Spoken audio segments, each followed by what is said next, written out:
सभापति महोदय, माननीय मंत्री महोदय ने जो बिल पेश किया है मैं उसका पूर्ण रूप से समर्थन करता हूं। स्वतंत्रता प्राप्ति के पश्चात हमारा देश विश्व का सबसे बड़ा प्रजातंत्र बना। उस समय सभी देशवासियों ने यह सोचा था कि देश का शासन जनता के हाथ में होगा और इसके साथ ही साथ देश में समाजवाद कायम किया जाएगा। जनता को आशा थी कि देश में अब किसानों और मजदूरों का राज होगा। इसी आशा के साथ देश में प्रजातंत्र की स्थापना हुई और जनता का शासन स्थापित हुआ। महोदय, मुझे दुख के साथ कहना पड़ रहा है कि स्वतंत्रता के 50 वर्षों के बाद भी हमारे देश में आम जनता को मूलभूत आवश्यकताएं उपलब्ध नहीं हो पा रही हैं। देश में बेरोजगारी दिन प्रतिदिन बढ़ती जा रही है। हमारे नवयुवकों में इससे बड़ा असंतोष है। आज भी हमारे देश में ऐसे कई गांव हैं जहां लोगों को पीने का पानी नहीं मिलता है। आज भी देश में लाखों लोग बेरोजगार हैं। आज भी लाखों की संख्या में ऐसे किसान हैं जो गांवों में बसे हुए हैं और जिन्हें अपनी मेहनत का पूरा पैसा नहीं मिलता है। देश में हजारों ऐसे लोग हैं जो अपने पुश्तैनी धंधों पर निर्भर करते हैं, लेकिन आज भी वे बेकार पड़े हुए हैं। उनको अपने काम के प्रति कोई प्रोत्साहन नहीं मिल रहा है। हमारे देश में विभिन्न योजनाएं बनती हैं, लेकिन इन समस्याओं के समाधान के लिए कोई कार्रवाई नहीं की जा रही है। सभापति महोदय, अब मैं कुछ रेलवे के बारे में कहना चाहता हूं। मैं आपसे निवेदन करना चाहता हूं कि मुझे अधिक समय दिया जाए, क्योंकि मुझे बहुत सी बातें कहनी है। कुछ समय पूर्व रेलवे मंत्री जी ने जिन परिस्थितियों में अपना काम संभाला वे बहुत ही कठिन परिस्थितियां थीं। पिछली सरकार ने रेल की व्यवस्था को बहुत खराब कर दिया था। इसके बावजूद रेलवे मंत्री जी ने जो सुधार किए हैं, मैं उनको इसके लिए बधाई देना चाहता हूं। देश उस समय बड़ी कठिनाइयों में से गुजर रहा था। सूखा पड़ने के कारण लोगों तक आवश्यक वस्तुएं नहीं पहुंच पा रही थी।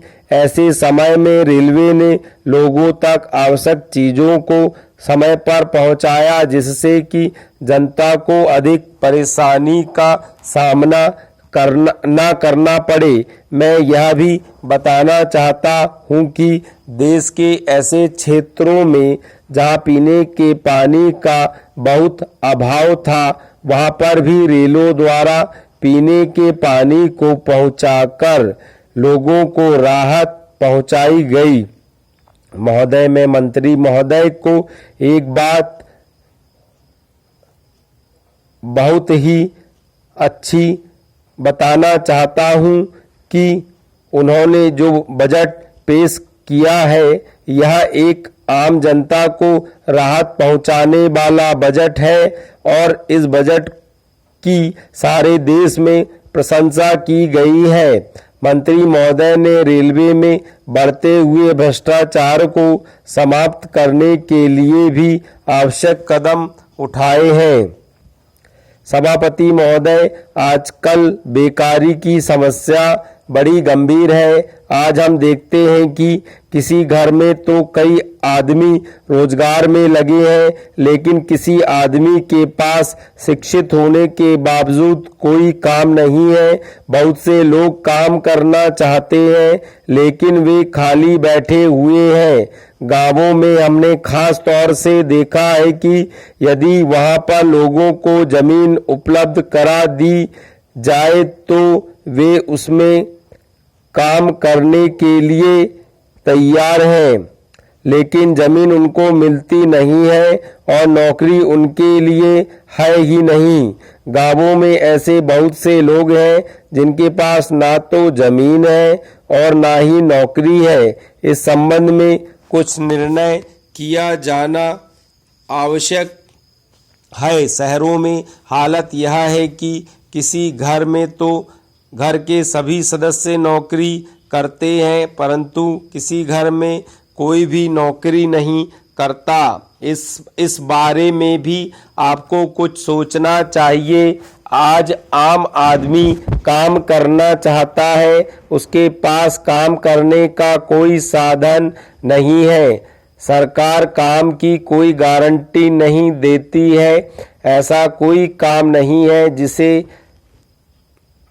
सब कर सकें। ऐसी स्थिति में क्या सरकार कह सकती है कि कोई आदमी भूखा नहीं रह सकता? यदि कोई मजदूरी करके अपना पेट भरना चाहता है तो क्या उसे सब जगह काम मिल सकता है? ऐसी गारंटी हमारी सरकार हमें अभी तक नहीं दे पाई है। और दूसरी तरफ कुछ लोग बिना कुछ काम किए आराम का जीवन बिता रहे हैं।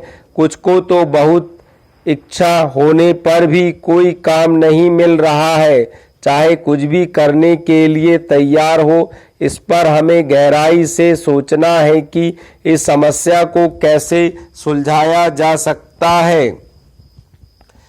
आज काम दिलाने के लिए जिलों में रोजगार दफ्तर है, लेकिन दफ्तरों का तौर तरीका अच्छा नहीं है। वहाँ तो हालत यह है कि यदि अपना कुछ हिसाब किताब लगा लेता है तो उसको नौकरी मिल जाती है। ऐसे लोग जिनको वास्तव में नौकरी की ज़रूरत है उनको नौकरी नहीं, उनको कोई रोज़गार नहीं मिलता है। जो लोग इन दफ्तरों में बैठे हैं उन्हें इस बात की कोई चिंता नहीं है कि लोगों को काम मिले।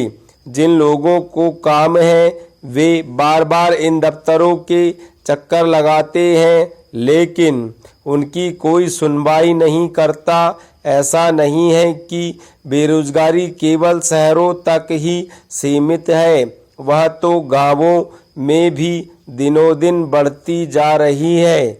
यदि हम अपने देश से बेरोजगारी दूर करना चाहते हैं तो हमें देश में उद्योग धंधे स्थापित करने होंगे।